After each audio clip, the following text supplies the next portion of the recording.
นี่คือเป็นภาพทางขึ้นวัดถ้ำผาเพิงเดมอนี่สิพาเดียวมาคนสัมภาระของเมซีได้ขึ้นไปวัดแต่ว่าเมซียังบ่มาเลยพอดีมาท่ากับจานเดมอนี่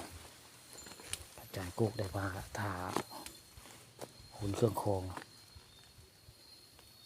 ขึ้นวัดถ้ำผาเพิงแต่ว่ายังบ่เห็นเมซีเลยขึ้นโกรธเลยขึ้นไปนั่งท่าอยู่วัดกันละกะเพิ่นมาสิย่างลงมาได้มาเอาของพระของเมซี่อยู่ในเมซี่บ้านใดได้จานเพิ่นว่าให้ฟังว่า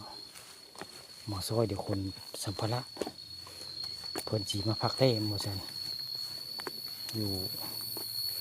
วัดถ้ำผาเพิงนี่ละ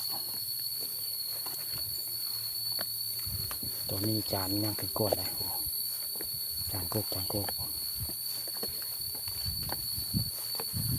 เดี๋ยวจานอ่อนล่าแล้วบอกบนล่าแล้ว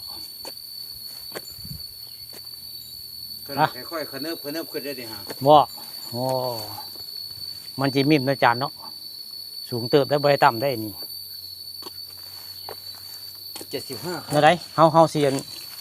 คือมานั่งท่าในศาลาสิคนบอกจานอยู่ห่างมันสิกลับลงไปเอาเขาบอกแล้วโอ้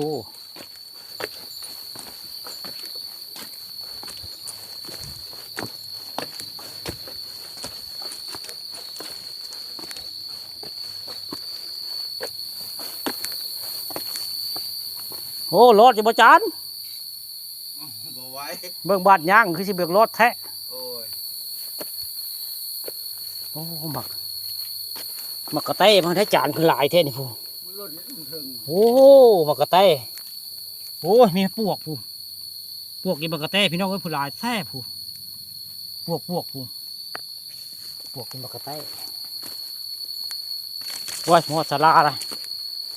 มาจานมานั่งท่าที่ศาลาในบ้านนี้โอ้พี่น้องไอ้คักได้ศาลานี่ก็ได้ผมศาลาทางขึ้นวัดผาพึ่งคักได้มาจานมาพี่มาพี่มานั่งศาลาพี่ทำท่าให้ฝนจกได้นี่เดี๋ยวพุ่งกะเป็นภูเขาบ้านมงคำได้ต่อภูบางโคกลางได้นี่ตอนเช้ามันนี้มีภารกิจว่าสีมาขนของสัมภาระของเมฆขาวมาพักเรียมเลยจานว่าแต่ข้าเจ้ายังโอนัดว่า4 โมงเลยข้าเจ้าสีมานี่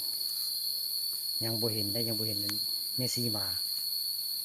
ก็เลยพากันขึ้นมานั่งท่าอยู่ศาลาไปแยกทางขึ้นเลยโอ้จานแต่พุ่นก่อนวะโอ้